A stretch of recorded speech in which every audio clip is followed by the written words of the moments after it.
하나님 말씀 이사야 40장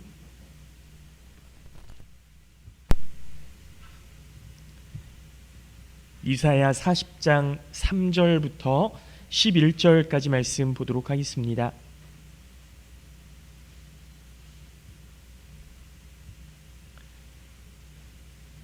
이사야 40장 3절부터 11절까지 말씀, 구약성경 1014쪽입니다.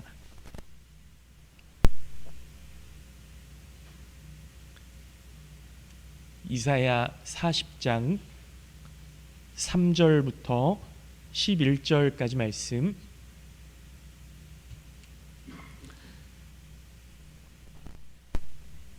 제가 봉독해서 읽도록 하겠습니다. 외치는 자의 소리여, 이르되 너희는 광야에서 여호와의 길을 예비하라. 사막에서 우리 하나님 평탄하게 하라. 골짜기마다 도두어지며 산마다 언덕마다 낮아지며 고르지 아니한 곳이 평탄하게 되며 험한 것이 평지가 될 것이요, 여호와의 영광이 나타나고 모든 육체가 그것을 함께 보리라. 이는 여호와의 입이 말씀하셨느니라. 말하는 자의 소리여, 이르되 외치라. 대답하되 내가 무엇이라 외치리이까 하니, 이르되 모든 육체는 풀이요 그의 모든 아름다움은 들의 꽃과 같으니, 풀은 마르고 꽃이 시들면 여호와의 기운이 그 위에 불미라. 이 백성은 실로 풀이로다. 풀은 마르고 꽃은 시드나 우리 하나님의 말씀은 영원히 서리라 하라. 아름다운 소식을 시온에 전하는 자여, 너는 높은 산에 오르라. 아름다운 소식을 예루살렘에 전하는 자여, 너는 힘써 소리를 높이라. 두려워하지 말고 소리를 높여 유다의 성읍들에게 이르기를 너희의 하나님을 보라 하라.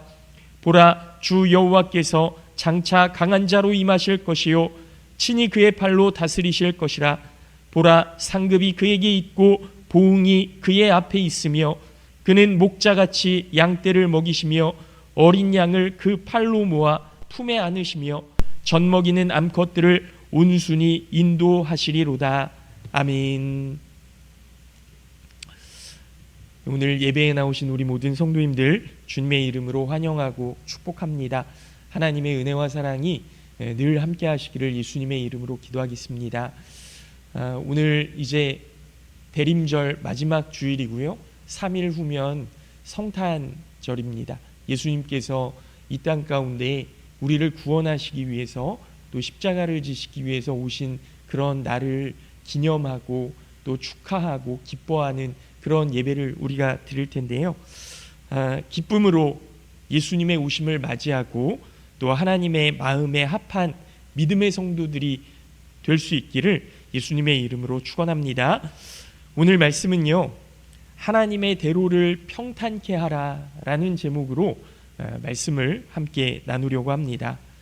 우리가 절기를 따라서 말씀을 나누는 이유에 대해서 제가 계속해서 설명을 했는데, 1년을 예수님의 생애에 맞춰서 날마다 또 달마다 예수님의 발걸음을 쫓아가는 거라고 말씀을 드렸잖아요.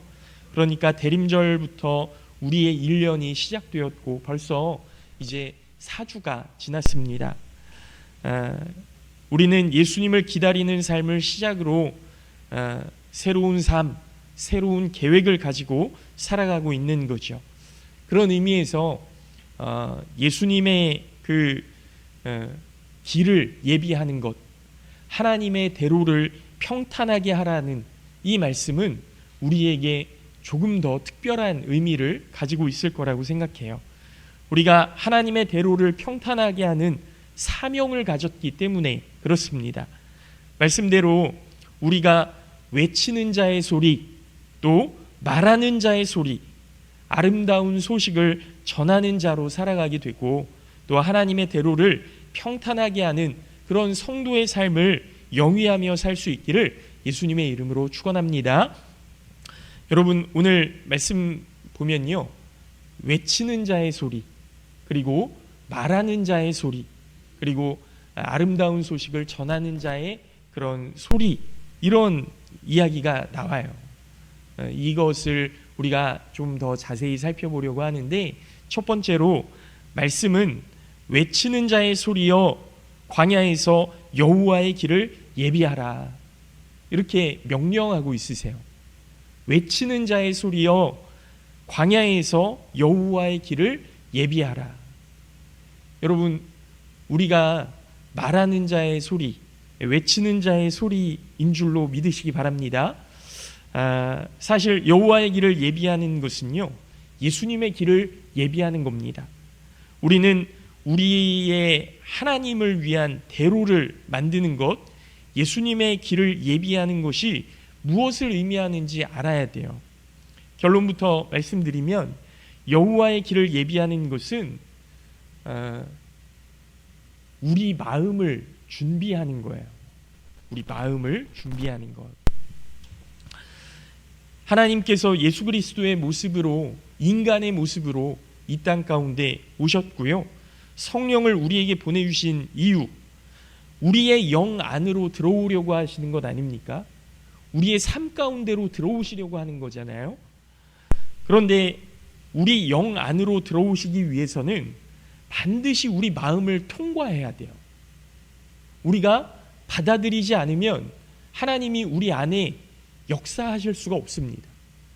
예수님이 우리 가운데 들어오시려면 우리 마음으로, 예수님 어서 오시옵소서, 예수님 우리의 삶 가운데, 우리의 마음 가운데 들어와 주시옵소서, 그런 간절함이 있어야 된다라는 거죠. 그런데 우리 사람의 마음은 말씀에 기록된 대로 골짜기와 산과 언덕, 굽은 곳과 거친 곳으로 가득해서 들어오시기가 쉽지가 않은 거예요. 그래서 요한계시록 3장 20절 말씀을 보면, 볼지어다 내가 문 밖에 서서 두드리노니 누구든지 내 음성을 듣고 문을 열면 내가 그에게로 들어가 그와 더불어 먹고 그는 나와 더불어 먹으리라, 그렇게 말씀하고 있습니다. 예수님이 우리의 마음 문 밖에 서서 두드리고 계신다는 거예요. 누구든지 그 음성을 듣고 문을 열어야 되는데, 이 문을 우리가 열 수 있느냐, 정말 열 것이냐, 이게 문제 아닙니까? 예수님은 계속 말씀하고 계시거든요. 계속 두드리고 계시거든요. 우리가 문을 열면 되는데 이 문을 열기가 쉽지가 않은 거예요. 왜 쉽지 않을까요? 두려워요.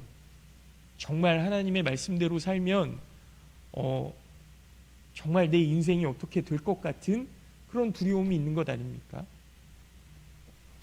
여러분, 제가 어제 그저께죠. 사실 그 목요일에 제가 정말 좋아하고 또 사랑하고 감사하던 그 원로 목사님이 돌아가셨어요. 그래서 제가 처음에 이제 신학대학을 가서 첫 사역을 서울에 있는 양재동의 남영교회라는 곳에서 사역을 시작을 했는데, 그때 첫 담임 목사님이셨어요. 제가 사역을 하면서 만났던 첫 담임 목사님. 그 담임 목사님이 돌아가셨다는 소식을 듣고 금요일 저녁에 갔습니다. 토요일에 이제 발인을 하는데 좀 제가 운구를 하고 싶었어요. 그래서 발인까지 보고 이제 오려고 이제 금요일 저녁 때 장례식장에 가서 발인 예배를 드리는데요. 참 그 마음이 이상하더라고요. 뭐 늘상 뵙고 전화도 드리고 뭐 이랬던 사이여서 그런지 좀 아쉽기도 하고 안타깝기도 하고. 그런데 그 원로 목사님 그 바로 후임자가 당시 제가 교육전도사로 있을 때 부목사님이셨거든요. 같이 그 담임 목사님하고 부목사님하고 같이 이렇게 사역을 했던 게 어제, 그러니까 그 부목사님이 이제 장례 발인 예배를 드리는데 18년이었다고 해요. 그러니까 부목사로 18년 있다가 담임 목사님이 되신 거죠. 근데 그 부목사님이 이제 담임 목사님이 원로 목사님 그 발인 예배를 인도하면서 이런 이야기를 하시더라고요. 요양원에 계셨거든요. 암 때문에. 요양원에 계시면서 그 지난 주일에 찾아뵙고 인사를 드렸는데, 오 목사 자주 와, 이렇게 얘기를 하시더래요. 그래서 네 목사님 자주 오겠습니다. 언제 올 건데? 목사님 자주 오겠습니다. 자주 언제? 자주 올게요 목사님. 그랬더니 원로 목사님이 매일 와, 이러시더래요. 매일 와. 근데 그 부목사님, 담임 오 목사님의 그 마음에 네 목사님 매일 올게요, 이렇게 얘기하기가 두렵더래요. 네. 매일 어떻게 갑니까? 요양원까지 사역도 하셔야 되는데. 그러니까 마음에 두려움이 있어서 그냥 목사님 자주 올게요, 그리고 이제 돌아오셨대요. 그리고 월요일, 화요일, 수요일 3일 지나고 목요일에 이제 임종 예배를 드리러 와달라는 소식을 듣고 임종 예배를 드리러 가셨답니다. 그러니까 여러분 3일이었던 거예요. 매일 와 라는 이 음성에 3일만 가면 됐었는데, 그 3일이 뭐 사실 3일이 될지 일주일이 될지 몰랐던 건 있지만, 네 매일 올게요 이렇게 대답하지 못했던 목사님의 가슴에 그런 부끄러움 때문에 이 발인 예배를 드리는 동안에도 계속 마음에 부끄러움이 있으시더라는 거예요. 그 이야기를 들으면서 우리가 정말 내일 일을 알 수 없지만 정말 최선을 다해서 하나님 앞에 우리의 삶을 헌신해야 되겠구나. 정말 하나님 앞에 결단하고 기도해야 되겠구나. 여러분, 예수님이 매일 와 그렇게 말씀하시면 여러분 어떠실 것 같으세요? 네, 예수님 매일 가겠습니다, 이렇게 대답이 나와야 되는데, 우리 마음 한켠에는 여전히 매일 어떻게 가지? 매일 어떻게 가지? 이런 마음이 있는 것 아닙니까?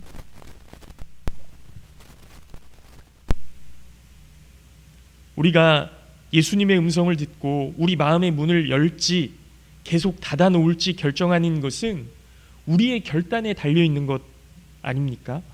그래서 여호와의 길을, 예수님의 길을, 우리 마음을 예비하라, 준비해라, 그렇게 하나님께서 말씀을 하시는 거예요.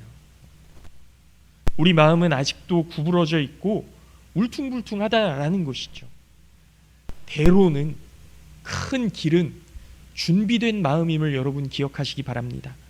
우리 마음의 각 부분과 길 모두가 회개를 통해 주님에 의해서 곧게 되어야 하는데, 이것이 바로 주님께서 우리 마음에 들어오셔서 우리를 위해 역사해 주시는 일이 되는 것이죠.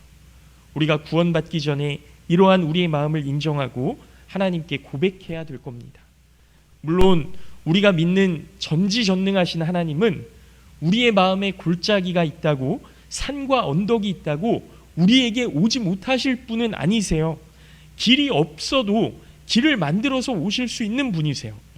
하지만 하나님께서 우리를 지으실 때 자유의지를 주셔서 하나의 인격으로 만드셨고 결정권을 주셨거든요. 그래서 구원은, 믿음은 강요한다고 되는 게 아닙니다. 억지로 한다고 되는 게 아니에요. 그저 은혜인 것이죠. 하나님의 음성이 들려지는 은혜, 내가 결단할 수 있는 은혜, 내 마음의 문을 활짝 열 수 있는 은혜. 하나님께서 포로살이하고 있는 유대인들에게 오시는 이유는 골짜기처럼 낮고 비참한 그들을 다시 일으켜 세워주시기를 원하시는 것이고요, 하나님께서 강성한 바벨론에게 오시는 이유는 높은 자리에 올라 으스대고 교만에 빠져서 약한 나라, 힘없는 나라들을 무시하는 그런 산과 언덕 같은 길을 낮추시려는 겁니다. 낮은 자리에 있는 사람들은 높이시고 높이 있는 사람들은 낮추셔서 하나님께서 그 길을 평탄하게 가실 수 있도록, 그 외에도 여러 가지 모습으로 나타나는 차별과 억압들을 하나님의 뜻으로 선하게 바꾸시기 위해서 이 세상 가운데 오셨던 것이요, 이것이 바로 하나님의 은혜인 줄로 믿습니다. 내 뜻과는 다르지만 하나님께서는 강요하지 않으시고 여러 방법으로 우리를 설득하시고 깨닫게 하셔서 하나님의 길로 돌아오게 하시는 거죠. 그래서 우리는 하나님의 말씀에 즉각 응답할 수 있도록 우리의 마음을 준비하고 기다려야 하는 겁니다. 사랑하는 성도 여러분, 우리가 외치는 자의 소리로 광야에서 하나님의 길을 예비하는 것은 우리의 마음을 훈련하고 연단하는 겁니다. 우리에게 오신 예수님을 닮아가는 겁니다. 그래서 하나님께서 우리를 향해 말씀하실 때 즉각적으로 반응하고 응답하고 순종하여 살아갈 수 있는 우리 모든 성도님들 되시기를, 또 예수님을 닮아가며 예수님을 기다리실 수 있는 모든 성도님들 되시기를 예수님의 이름으로 축원합니다. 둘째로, 말하는 자의 소리여 외치라, 이렇게 말씀하고 있어요. 하나님께서 이스라엘에게 명하신 것은 외치라는 겁니다. 외치란. 이사야 선지자가 하나님께 묻습니다. 하나님, 무엇을 외칠까요? 무엇을 외칠까요? 그랬더니 하나님께서 풀은 마르고 꽃은 시드나 우리 하나님의 말씀은 영원히 서리라, 이렇게 외치라는 거예요. 여러분, 이게 도대체 어떤 의미일까? 풀은 마르고 꽃은 시드나 하나님의 말씀은 영원히 서리라. 여러분, 하나님께서는 도무지 멸망할 것 같지 않았던 바벨론 제국도 실상 하나님의 입김 앞에서는 금세 말라버리고 시들고 마는 한낱 풀과 같다라고 말씀하시는 거예요. 하지만 하나님의 말씀, 온 세상을 사랑하시는 하나님의 뜻과 계획은, 하나님의 섭리는 비록 지금 그들 눈앞에서 아무 의미 없어 보이고 그저 초라하게 보일 거라는 겁니다. 초라하게 보이는 거예요. 그러나 그 하나님의 말씀이 어떻습니까? 지금은 아무것도 아닌 것처럼 보이고 비록 지금은 초라하게 보이지만 결국 그 말씀 하나만이 영원히 서리라. 영원히 서리라. 여러분, 예전에 뿌리 깊은 나무라는 드라마를 보신 적이 있는지 모르겠어요. 한석규 씨가 이제 세종으로 나와서 그 조선을 다스리는 뭐 그런 내용 아닙니까? 저는 굉장히 재미있게 봤던 드라마인데, 드라마에서 한석규 배우가 이런 대사를 했어요. 50년도 다스리지 못하는 한낱 왕 따위가, 뭐 이렇게 그런 대사가 나오더라고요. 여러분, 왕이라는 권세가 얼마나 대단한 겁니까? 왕이라는 권세가요. 그렇지만 그것도 영원하지 못하다라는 거예요. 50년도 못 다스린다. 네가 아무리 왕이지만 50년도 다스리지 못한다. 여러분, 진시황 잘 아시죠? 중국의 그 진시황. 중국을 통일하고 황제의 칭호를 사용했던 왕 아닙니까? 그리고 자신이 첫 번째 왕이었기 때문에 진의 시황, 그러니까 처음 시자를 붙여서 시황제라고 자기 자신을 그렇게 높였어요. 그리고 자신의 아들이 2세 황제, 그리고 3세 황제, 자기의 그 황제의 가계가 대대손손 이어질 수 있도록 그렇게 이름을 지었거든요. 하지만 진시황의 왕위가 얼마나 갔는지 아십니까? 겨우 15년이었어요. 이러한 이야기를 토대로 고사성어가 만들어졌는데 뭐 너무 잘 아실 겁니다. 권불이 10년이고 화무 11홍이라. 권불이 10년, 화무 11홍. 권세가 10년을 넘지 못하고 꽃의 아름다움이, 꽃의 붉음이 열흘을 가지 못한다. 이런 뜻 아닙니까? 이 세상에 영원한 것이 무엇입니까? 여러분, 유대인들 역시 자신을 통치하던 바벨론이 영원할 거라고 생각했어요. 이 억압과 권세는 무너지지 않겠지, 우리는 포로로 여기서 죽겠지, 그렇게만 절망하고 있었습니다. 그런데 이사야 선지자를 통해 또 예레미야, 미가, 호세아 여러 선지자들을 통해 소망을 선포하고 오직 하나님의 말씀만 영원할 것이라고 선포하고 있는 겁니다. 결국 바벨론은 무너지죠. 바벨론이 무너지고 그 다음에 들어섰던 페르시아, 바사 제국, 마게도니아, 로마로 이어지게 되었던 거죠. 하지만 로마도 영원하지 못했습니다. 사랑하는 성도 여러분, 여러분을 끊임없이 고통에 빠뜨리는 결코 없어지지 않을 것 같은 여러분만의 바벨론은 무엇입니까? 오늘 말씀을 꼭 기억하시기 바랍니다. 그것이 우리 눈에 아무리 강하고 영원해 보여도 그것의 정체는 하루에 피었다가 져버리는 풀과 꽃이라는 거예요. 내가 쥐고 있는 조그마한 권세, 내가 쥐고 있는 조그마한 그런 재물의 능력, 다 풀과 꽃일 수밖에 없다라는 거죠. 오직 예수님의 십자가를 통해 드러난 하나님의 사랑과 은혜만이 우리가 기다려야 하는 영원한 진리임을 믿으시기 바랍니다. 그것이 지금 우리 눈에는 초라하고 보잘것없어 보일지 몰라요. 하나님의 은혜, 하나님의 사랑 알기는 알죠. 그런데 하나님의 은혜와 사랑이 밥 먹여줍니까? 목사님, 이렇게 이야기하시는 성도님들 의외로 많거든요.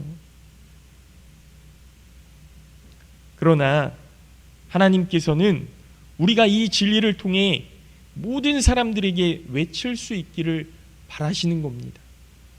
이러한 하나님의 뜻과 섭리에 순종하여 이 세상에서 외치는 자의 소리로 승리하실 수 있는 우리 모든 성도님들 되시기를 예수님의 이름으로 축원합니다. 마지막으로 아름다운 소식을 시온에 전하는 너희여, 너는 높은 산에 오르라, 그렇게 말씀하죠. 아름다운 소식을 예루살렘에 전하는 자여, 너는 힘써 소리를 높이라. 하나님께서 오신다는 소식, 그분께서 낮은 사람들을 일으키시고 교만한 사람들을 낮추신다는 소식, 영원할 것 같은 바벨론은 실상 금세 마르고 시들어버릴 풀과 꽃이고 우리가 기다리고 믿는 하나님만이 영원하다는 것. 여러분, 이게 뭘까요? 이게 아름다운 소식이에요. 이게 복음이에요. 이 아름다운 소식은, 복음은 결코 몇몇 사람들을 위한 것이 아니고 바벨론 제국을 포함한 모든 사람들, 모든 세상, 이 사람들을 참으로 살릴 수 있는, 구원할 수 있는, 그들이 꼭 들어야 하는 기쁨의 소식이라는 겁니다.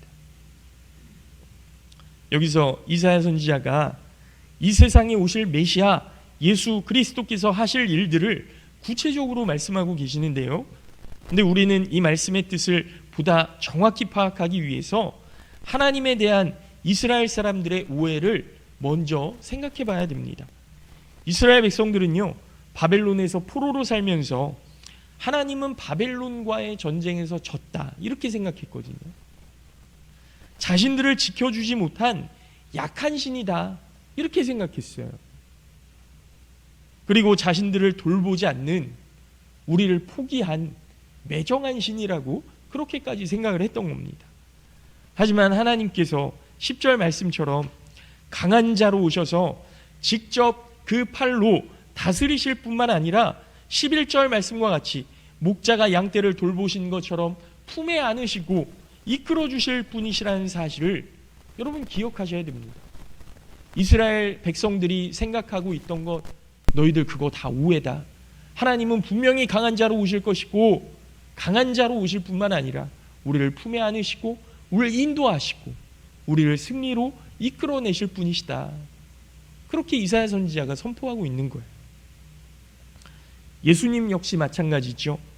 로마의 압제 속에서 군사를 일으켜서 로마를 무너뜨리고 이스라엘을 우뚝 세우시는 것이 아니라 십자가에 달려 돌아가신 겁니다. 이러한 예수님은 한없이 힘없고 나약해 보이셨지만 그것은 결코 약하고 어리석은 것이 아니었다. 여러분 너무 잘 아시잖아요. 예수님은 자신이 죽을 것을 알고 계시면서도 자신의 길을 포기하지 않으시고 묵묵히 죽음의 길을 가셨고 낮은 자, 소외된 자, 가난한 모든 사람을 사랑하시는 진정 강한 분이셨다라는 거예요. 사랑하는 성도 여러분, 예수님께서는 그런 모습으로 우리에게 오셨습니다. 그래서 우리는 마땅히 기쁨과 감격으로 성탄절을 기억하며 기다리고 있는 겁니다. 예수님, 우리 마음 가운데, 우리의 삶 가운데 들어와 주시옵소서. 우리가 낮은 자리에 있다면 하나님 올려주시고, 높은 자리에 있다면 하나님 우리를 낮춰주셔서 예수님께서 오시는 그 기름을 준비했던 열 처녀들처럼 그렇게 준비할 수 있도록 도와주시고, 예수님과 함께 그 기쁨을 누릴 수 있는 우리가 될 수 있도록 도와주시옵소서. 그런 것 아닙니까? 마지막에 오셔서 하나님의 모든 계획을 이루실 때 이 오늘 본문에 나와 있는 모든 아름다운 소식들이 완성되는 것이고, 우리 속에 있는 모든 바벨론, 우리의 모든 힘든 상황과 어려운 환경들까지도 무너지고 오직 예수의 이름으로 승리하게 되는 그런 역사가 우리 가운데 있을 줄로 믿습니다. 그래서 우리는 오늘도 예수님께서 우리에게 오실 것을 기다리고 있는 거예요. 바라기는 우리 모든 성도님들이 아름다운 소식, 구원의 소식, 생명의 소식을 힘써 외치시고 하나님의 뜻을 바라보며 의지하시는 택함받은 족속, 거룩한 제사장이 되시기를 예수님의 이름으로 축원합니다. 이제 말씀을 마칩니다. 하나님께서는 우리가 외치는 자의 소리로 우리의 마음을 예비하여서 예수님께서, 성령 하나님께서 우리를 다스리실 수 있기를 바라고 계십니다. 또 말하는 자의 소리로 하나님의 뜻만이 영원하심을 믿고 선포할 수 있기를 원하시고 계십니다. 또 아름다운 소식, 우리를 구원하시고 생명으로 인도하시고 푸른 초장으로 인도하시는 하나님의 섭리와 뜻을 바라보기를 원하시고 계십니다. 이제 성탄절을 3일 남겨두고 일주일을 보내시면서 우리가 외치는 자의 소리, 말하는 자의 소리, 아름다운 소식을 전하는 자가 될 수 있기를 예수님의 이름으로 축원합니다. 또 하나님께서 이루시고 예비하신 그 뜻에 감사하고 절망하는 것이 아니라 어려운 환경 때문에, 힘든 상황 때문에 그냥 주저앉아 있는 것이 아니라 그 안에서 희망을 찾고 그 희망 속에서 주님 다시 오시는 길을 준비할 수 있는 우리가 될 수 있기를 예수님의 이름으로 축원합니다. 그래서 우리 모두가 하나님께서 맡겨주신 사명을 기쁨으로 감당하는 그 기쁨을 함께 누릴 수 있는 믿음의 성도들 다 되실 수 있기를 예수님의 이름으로 축원합니다. 잠깐 기도하겠습니다.